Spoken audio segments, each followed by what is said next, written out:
Welcome back on my channel Nutan online study. तो आज हम अपने इस वीडियो में पढ़ेंगे डिस्कशन मेथड के बारे में। डिस्कशन मेथड के बारे में आज हम अपने इस वीडियो में पढ़ेंगे। इसे हिंदी में विचार विमर्श पद्धति भी कह सकते हैं। ठीक है, तो अब हम लोग देख लेते हैं। देखिए, हमने इसके पहले जो है कई सारे जो मेथड है हम लोग ने पहले ही पढ़ चुके हैं, जिसमें कि हमने lecture method, demonstration method, lecture cum demonstration method, story telling method, text book method, question answer method, heuristic method पढ़ चुके हैं। आज हम पढ़ने वाले हैं डिस्कशन मेथड के बारे में। तो अगर आपको वो वीडियो आपने अभी तक नहीं देखी है, उसकी लिंक मैं डिस्क्रिप्शन बॉक्स में दे दूंगी, आप वहां से जाकर चेक कर सकते हैं। प्लस अगर आपको पीडीएफ चाहिए, बीएड से रिलेटेड कोई भी पीडीएफ चाहिए, तो आप मेरा ब्लॉग जरूर विजिट करें nutanko.in। तो चलिए हम लोग वीडियो स्टार्ट करते हैं। तो चलिए हम लोग देख लेते हैं डिस्कशन मेथड यानी विचार विमर्श पद्धति क्या होती है। इसे जो है हम लोग सोक्रेटिक मेथड भी कह सकते हैं। ठीक है, सोक्रेटिक मेथड भी कह सकते हैं। किसको? हम लोग डिस्कशन मेथड को सोक्रेटिक मेथड भी कह सकते हैं। It is exchange of ideas among teachers and students और among students for the purpose of thinking, ideas, understanding. तो क्या होता है इसमें, इस मेथड में क्या होता है, या तो टीचर और ग्रुप, जो टीचर और स्टूडेंट्स, या तो केवल स्टूडेंट्स लोग के बीच में ही विचार विमर्श यानी सजेशंस, डिस्कशंस और अंडरस्टैंडिंग, ये सब क्या की जाती है, एक तरीके से डिस्कस किया जाता है। यानी कोई एक टॉपिक जैसे ले लिया, उस पे क्या किया जाएगा, डिस्कस किया जाएगा। स्टूडेंट्स लोग आपस में डिस्कस करेंगे, उसके बारे में सजेशन देंगे और उसके बारे में कुछ नॉलेज होगी तो वो बताएंगे सबके सामने। ठीक है, तो इसमें बहुत ज्यादा एडवांटेजेस भी होते हैं जो हम आगे पढ़ेंगे।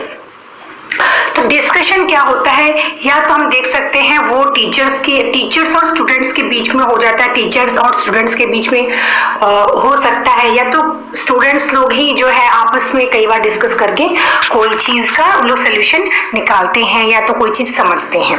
इसी को डिस्कशन मेथड कहा जाता है। It intended to be a free give and take between instructor and students or on any particular topic। तो क्या किया जाता है, स्टूडेंट्स के बीच में या तो टीचर और स्टूडेंट्स के बीच में क्या होता है, एक तरीके से क्या है, हमसे कह सकते हैं कोई पर्टिकुलर टॉपिक जो लोग चूज करते हैं, उसमें इन लोग अपने आइडियाज, अपने सजेशंस इन लोग रखते हैं। It serve best when students have some basic knowledge in the content of discussion.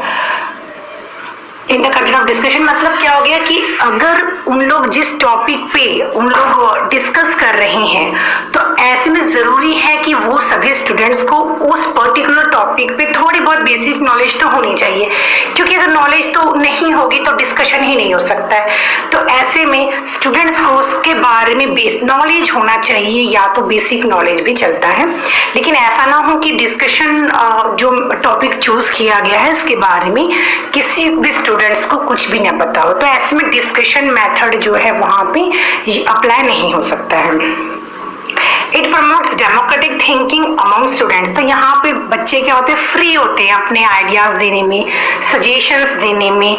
तो ऐसे में क्या होता है कि बच्चों का जो है सोचने की क्षमता या तो उसका लेवल जो है वो भी बढ़ता है, क्योंकि जब बच्चे आपस में डिस्कस करते हैं तो नई नई चीजें सीखते हैं, क्योंकि सब लोग आपस में जितना थोड़ा थोड़ा सबको जो पता होता है वो आपस में उन लोग एक दूसरे से क्या करते हैं, अपने आइडियाज शेयर करते हैं, थिंकिंग शेयर करते हैं। ठीक है, तो इसी को हम डिस्कशन मेथड कहते हैं। Students can freely share ideas, opinion and gate feedback also. Students क्या करते हैं यहाँ पे, अपने आइडियाज जो है, अपने आइडियाज को, अपने ओपिनियंस को शेयर करते हैं, साथ में फीडबैक भी मिलता है। ठीक है, तो ये हो गया हमारा डिस्कशन मेथड।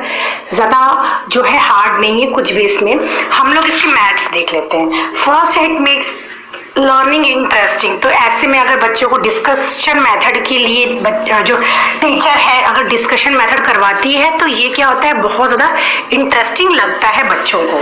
सेकंड देख लेते हैं टू वे कम्युनिकेशन प्रोसेस। तो ये टू वे कम्युनिकेशन प्रोसेस है, यानी यहाँ पे जो भी जितने भी लोग इसमें शामिल है डिस्कशन में, सबको मौका मिलता है। ये वन वे प्रोसेस नहीं है, जैसे कि या तो टीचर ही एक्टिव हो या तो स्टूडेंट्स ही एक्टिव हो।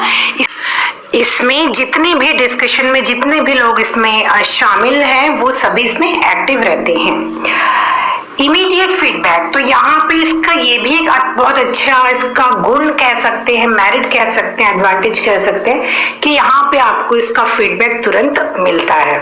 फोर्थ देख लेते हैं रिफ्लेक्टिव थिंकिंग, तो यहाँ पे जो बच्चे हैं वो क्या कर सकते हैं, अपने जो है कंफ्यूजन या तो जो भी इनको प्रॉब्लम है वो पूछ सकते हैं, अपने सजेशंस दे सकते हैं, अंडरस्टैंडिंग जो भी है वो दूसरों तक पहुंचा सकते हैं। तो एक तरीके से रिफ्लेक्टिव थिंकिंग का यहाँ पे डेवलपमेंट होता है। फिफ्थ है चाइल्ड सेंटर मेथड, तो ये वाला जो मेथड है ये चाइल्ड सेंटर मेथड कहलाता है, क्योंकि यहाँ पे वैसे तो एक्टिव होते हैं स्टूडेंट, टीचर्स भी एक्टिव होते हैं, बट यहाँ पे ज्यादा करके मतलब डिस्कशन ग्रुप जो डिस्कशन होता है वो आपस में जो है स्टूडेंट्स के बीच में ही होता है। फिर हम लोग देख लेते हैं it develop confidence among students, तो जो बच्चे हैं उनके अंदर भी कॉन्फिडेंट आता है, क्योंकि जब वो बच्चे जो होते हैं आपस में जब उन लोग जो है डिस्कस करते हैं किसी एक पर्टिकुलर टॉपिक पर, तो ऐसे में क्या होता है उन लोग फ्री होते हैं कोई भी बात पूछने के लिए, कोई भी प्रॉब्लम पूछने के लिए, और ऐसे में उन लोग को जो है नई नई नॉलेज भी मिलती है, तो ऐसे में बच्चे का कॉन्फिडेंस लेवल भी डेवलप होता है। इट एनहांसेस थिंकिंग पावर, तो ऐसे में बच्चे की सोचने की तार्किक क्षमता भी जो है बढ़ती है। Develop democratic way of thinking, मतलब यहाँ पे जो है बच्चे को आजादी के साथ जो है जो भी उनको अपना प्रॉब्लम रखना है, जो भी चीजें पूछना है वो पूछ सकते हैं।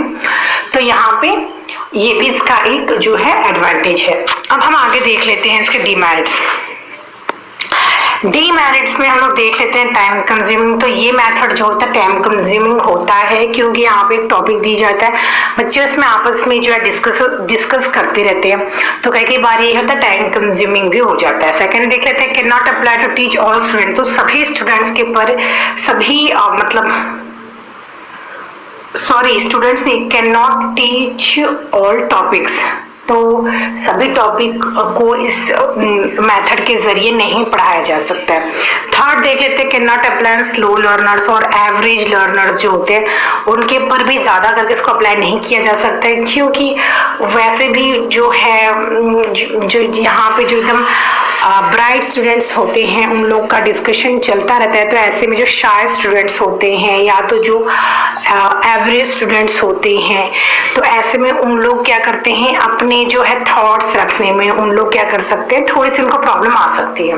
फोर्थ देख लेते हैं it can not apply only on students who have some knowledge on, it can apply only on students who have some knowledge on particular topic, मतलब ऐसे स्टूडेंट्स पे हम लोग इसको अप्लाई नहीं कर सकते जिसको उस टॉपिक के बारे में कुछ भी नहीं पता, मतलब कि डिस्कशन ऐसे लोग ही कर सकते हैं जिसको इसके बारे में थोड़ा बहुत नॉलेज हो, या तो नॉलेज हो उन्हीं लोग कर सकते हैं, जिसको बिल्कुल भी नॉलेज नहीं है तो फिर ये मेथड अप्लाई नहीं हो सकता है। ठीक है, तो ये हमारा आज का वीडियो है, आप यहाँ पे जाके देख सकते हैं, आप उसको डाउनलोड कर सकते हैं पीडीएफ मेरे ब्लॉग पर जाकर nutanko.in।